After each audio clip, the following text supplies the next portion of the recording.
Welcome, everyone, to my channel. If this is your first time here, pull up a seat, sit down, and let us talk about Interview with a Vampire by Ian Rice.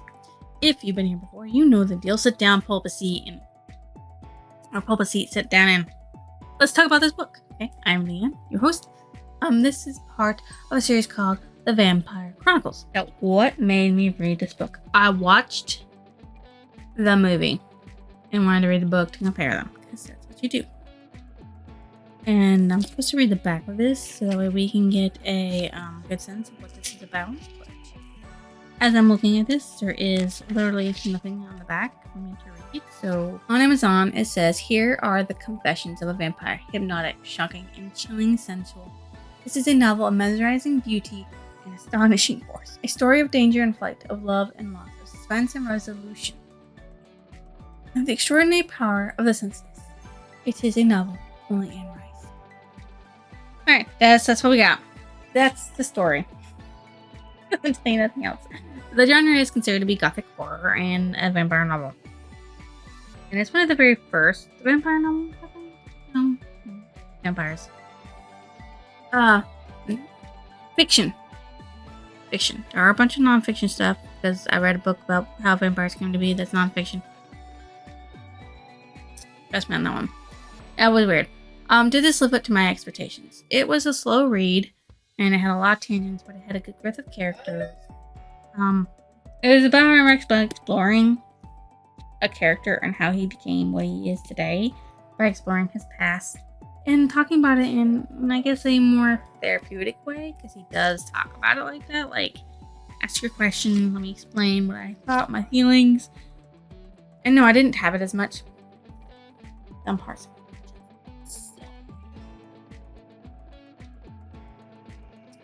So, to end, should you go and read this story/series? Yes. If you love the movie, you will definitely love the book, because I enjoyed it. Love it, but some slow books are okay, some slow books are not, okay? It's an interesting read about vampires and the different ways they adapted to being a vampire, because you have different characters in here who adapt, 3 of them, who adapt differently to being a vampire. There you go. If you think it is ever like, comment down below those descriptions as you walk out the door, because you don't want to be spoiled. Drop it down below. Alright, folks. You want to be spoiled, they will be spoiled. You meet in the very beginning, the interviewer. I don't know if he's for a newspaper or whatnot, but he is interviewing Louis D. Dulac. Okay. And before we get into all of this, a major disclaimer here, okay? I do not support slavery. I do not support racism. I do not support none of that stuff in any way, shape, or form. This book does have it in there, okay? It does. And it's a little demeaning, but it is only because the character, Luis, had a plantation and had slaves on it. He didn't mistreat the slaves now. He actually just let them do whatever they wanted to do to run the plantation, because he trusted them to be able to do it. He just mistrusted them on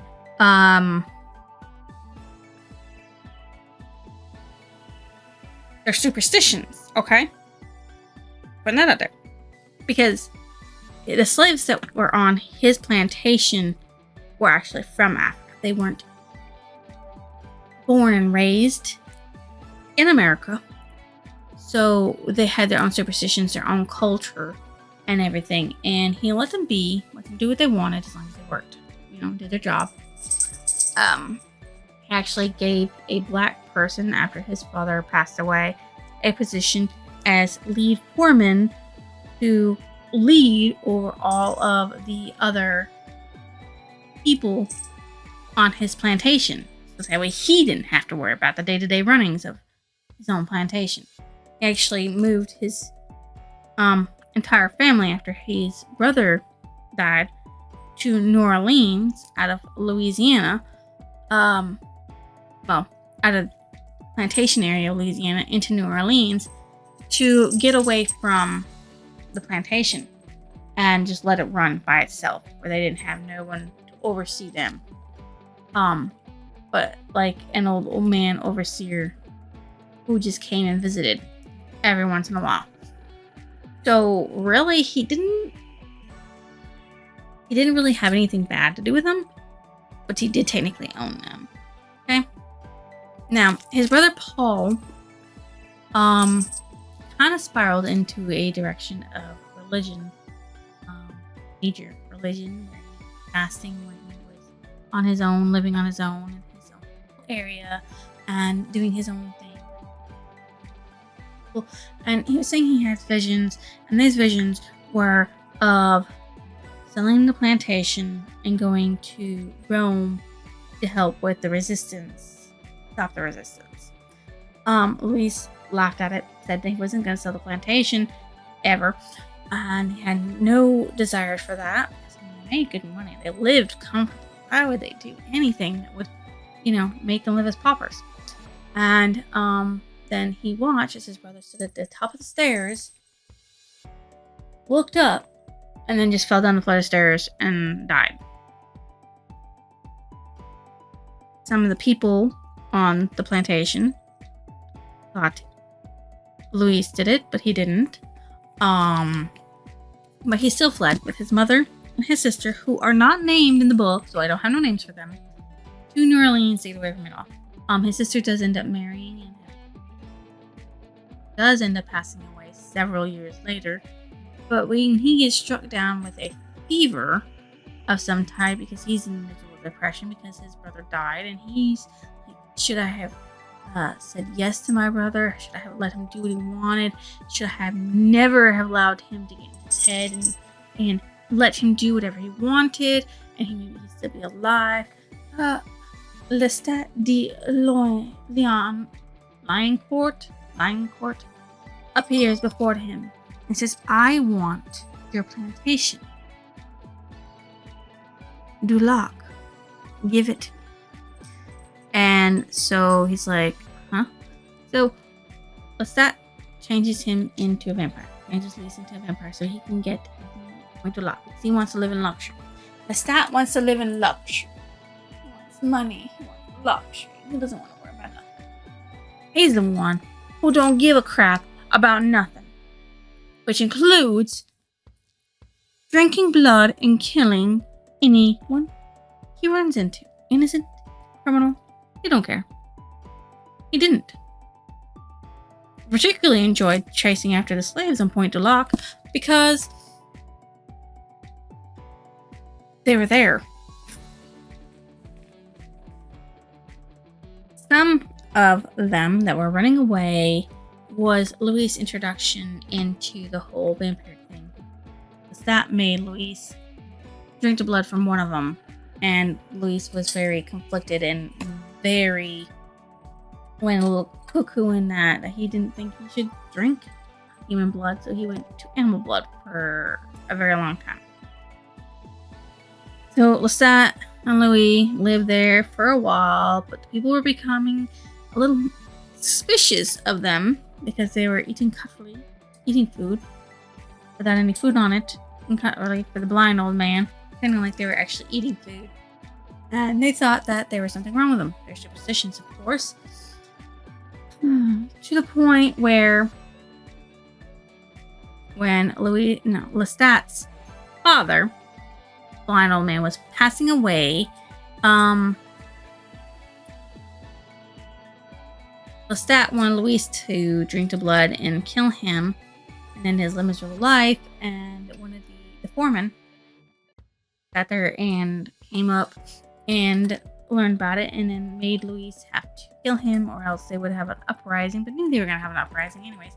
So Lestat kind of went crazy and murked everybody who stayed, and some of them spread out and scattered.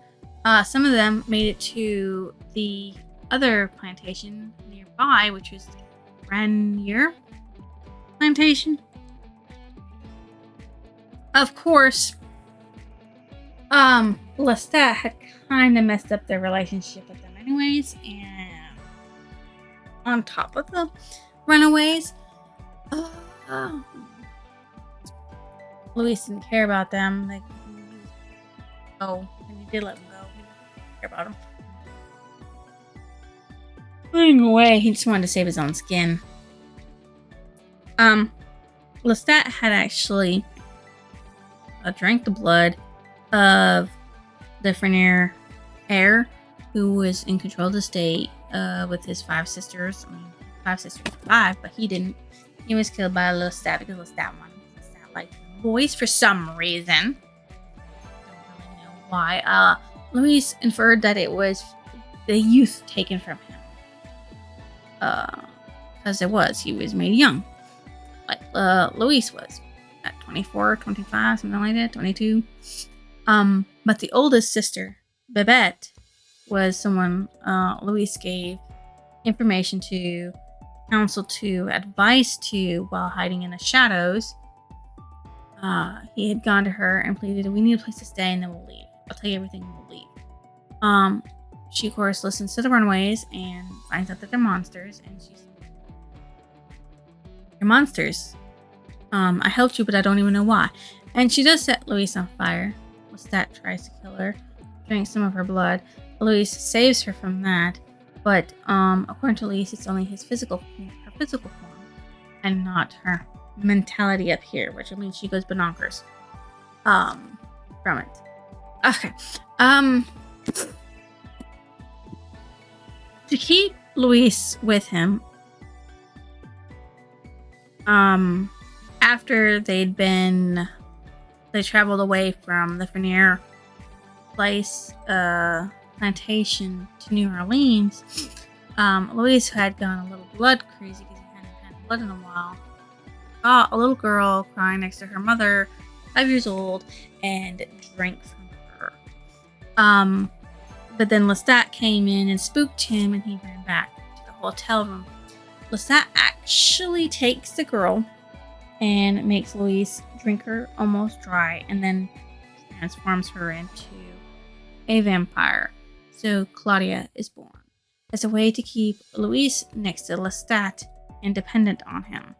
Lestat is dependent on his finances, and he wants Luis dependent on him for taking care of him and the child. The secrets I haven't told you. Saying I have secrets I haven't told you about how to be a vampire yet. You don't know everything about being a vampire. I haven't told you everything. So you gotta stay with me. And Luis and Claudia count on that there's a lot of stuff that they could learn on their own, but they just have to get away from Lestat. And Claudia decides to kill him. Luis doesn't want to. He says we can just run away. We don't need to kill him, but they do. Yeah. So they go to France, Paris, where they find other vampires, and you meet Celeste, Santiago, and Armand. The Theatres de Vampires, where they, I guess, take victims and drain them blood dry. Armand is like the head of the vampires, but not really completely the head. So Santiago's like, "Where's your master? Where's the one who made you?" You know. And then they're like, "Oh yeah, by the way, it's a sin. It's a sin to kill another vampire, especially the one that made you." And Luis and Claudia were like, "Oh, don't let him know we did anything to Lestat." But Lestat somehow makes his way there because he's still very much alive and finds them and tells Santiago that, yeah, Claudia's the one that killed me. So I want her separated from Luis because I want Luis to myself. And while that's happening, Claudia realizes that Luis wants to be with Armand because he's in love with Armand. And he wants to be with Armand. So she decides to make her a mother, Madeleine.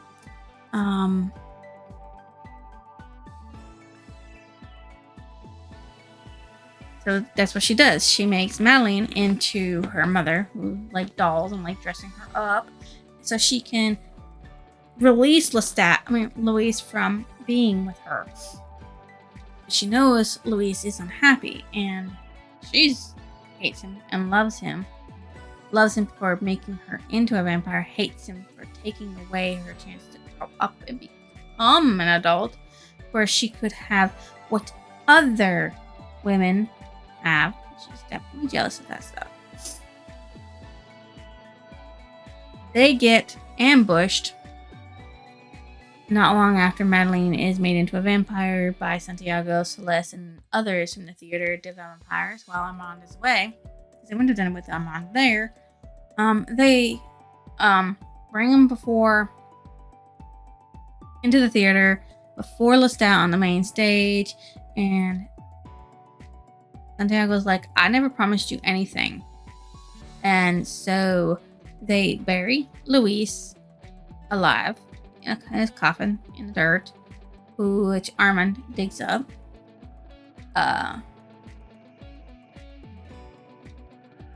Lestat has left at that point. And then they leave Madeline and Claudia in a shaft underground with nowhere to go, with the ceiling uncovered, bars block them from being able to go up, and they get exposed to the sun, and they are they sunburned very much so, to the point where they're unalived. Luis finds out about it after Armand digs him up, goes back, sees it. Celeste is laughing. Santiago can't believe he's been unburied, but he doesn't do anything about it. And so Luis, who's now hardened to everything, hardens his heart. He says, I know what I need to do. And so he tells Armand, don't go back to your cell at the Theatre of Vampires. And while they're all sleeping, like right before daybreak happens, as they all go to sleep, he takes gasoline and he goes into the theater and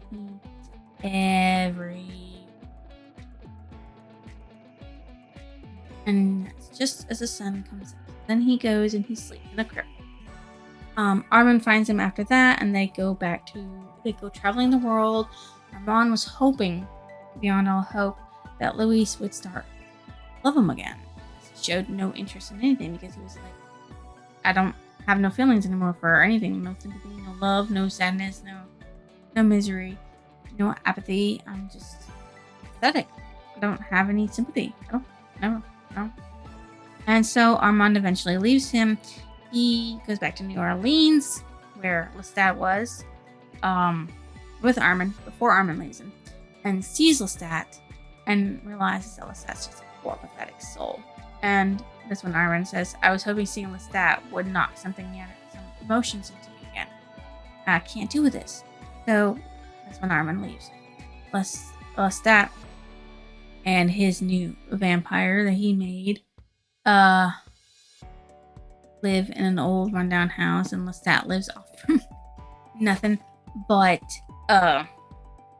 animals, like Luis did in the very beginning, and he's fallen oh so very much.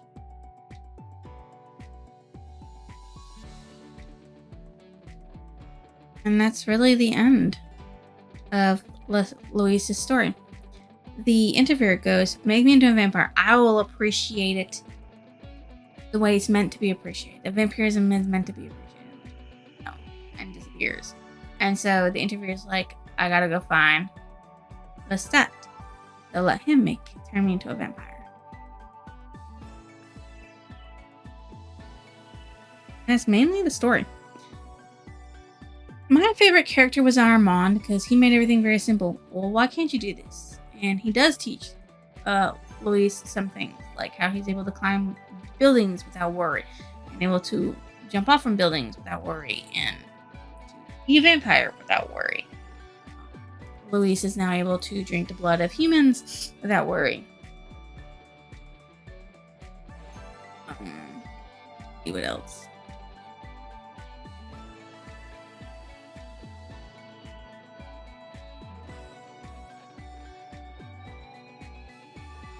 Let's see. What else can I think about? The reason why I like him. Oh, he wanted Luis to be Luis. He didn't want to change him. Besides teaching him more about being a vampire. My most disliked character was Lestat and Claudia for pulling the strings of Luis' heart and knowledge to keep him under their. Claudia for his heart, because Luis loved Claudia as his own, and Lestat for knowledge. Dang, I got knowledge that you don't know, so stay with me. What stood out as memorable? How Lestat loved luxuries but didn't have a head for managing anything. That's why he used others and turned them into vampires. He would find someone rich, turn him into a vampire. And that's what he did with the second one too. After he went back from Paris to New Orleans, he turned somebody else into a vampire so that way he could be taken care of. But of course, he's so miserable that he kind of falls downwards into a little spiral. My favorite passage from the story is, I hated myself, and it seemed, lulled half to sleep, as I was so often, by their conversation, Claudia whispering of killing, speed, and vampire craft. Madeline bent over her singing needle. It seemed, then, the only emotion of which I was still capable, hatred of myself. I love them. I hate them. I do not care if they are there. Claudia puts her hands on my hair, as if she wants to tell me, with all the familiarity, that her heart's at peace.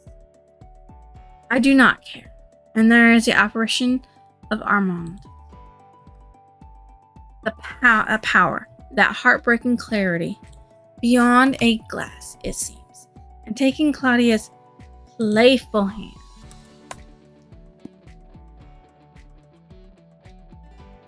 I understand for the first time in life what she feels when she forgives me for being myself, who she hates and loves. She feels almost nothing. It's just kind of sad. Claudia does love and hate him, but she doesn't feel anything for him, not really. For his sympathy, for his fights, for who he is, because she thinks he's weak. I mean, Lestat thought he was weak too. And really, this is a part of him breaking. This is a part of Luis breaking, and it's sad that he's breaking. But he's also understanding that maybe he is better off without her. Maybe he is better off leaving her behind if she does not really feel anything for him in the same sense that he feels for her. My favorite quote. This is the very spirit of your age. Don't you see that? Everyone else feels as you. Your fall from grace and faith has been the fall of a century.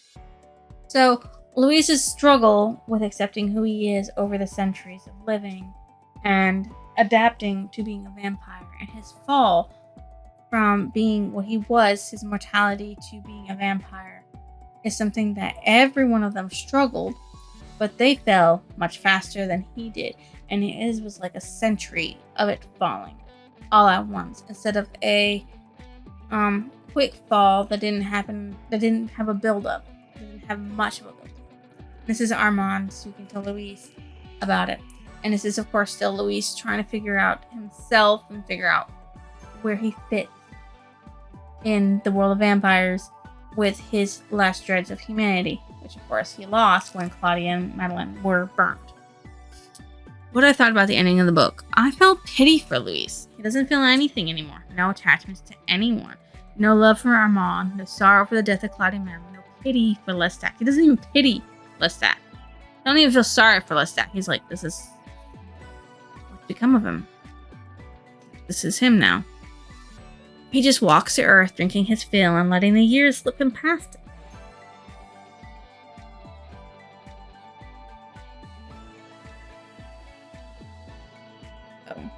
Yeah, it's just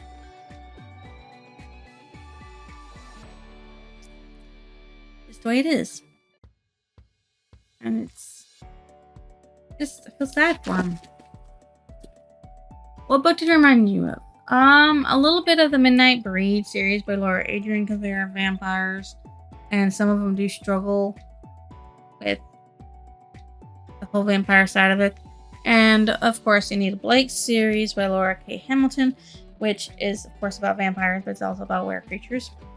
But we're going to focus on the fact that like Anita Blake struggles with everything that deals with her powers and her ability to be around vampires and things like that. It's a little bit like that in the regard. Of course, what it doesn't come out right here and say that this is actually also one of the very first male-male romances written in a book, even though it's not specifically stated. Because Louise and Lestat do have a relationship, and Armand and Louise have a relationship. Because, of course, they both come out and say, I love you, and Armand and Louise does.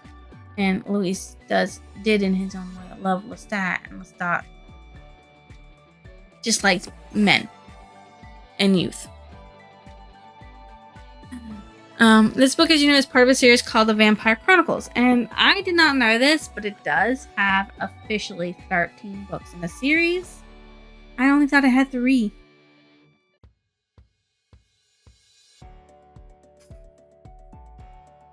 So I may or may not continue reading if the next 2 books are good enough for me to want to continue. Which means if it appeals to me enough, I might continue reading on from that. Because I do have the next 2, which is The Vampire Lestat and I can't see her. The Queen of the Damned. So there is that. I will think about it. Okay. So I rated this a 3.5 because it was a little slower than movies move faster, so it was slower than I thought it would be. And it was more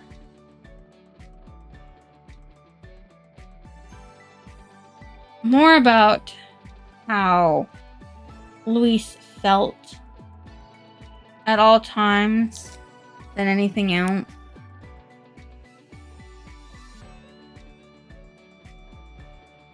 Because like in this part here that I just randomly opened up to, it says, Paul, I said softly, addressing my brother. For the first time in my life, I feel nothing for you, nothing for your death, and for the first time I feel everything for you.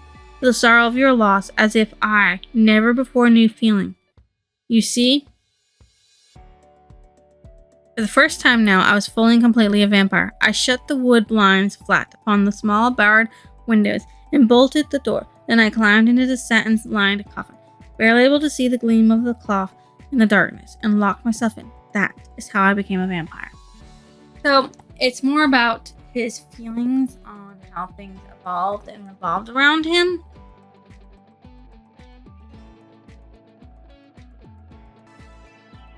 And his processing of how he lived with himself being a vampire.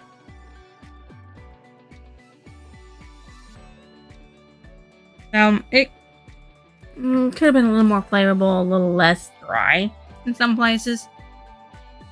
But it'll do. So if you think you deserve a like, comment, or even a lovely subscription, drop it down below. My lovelies. I will see you next illusion.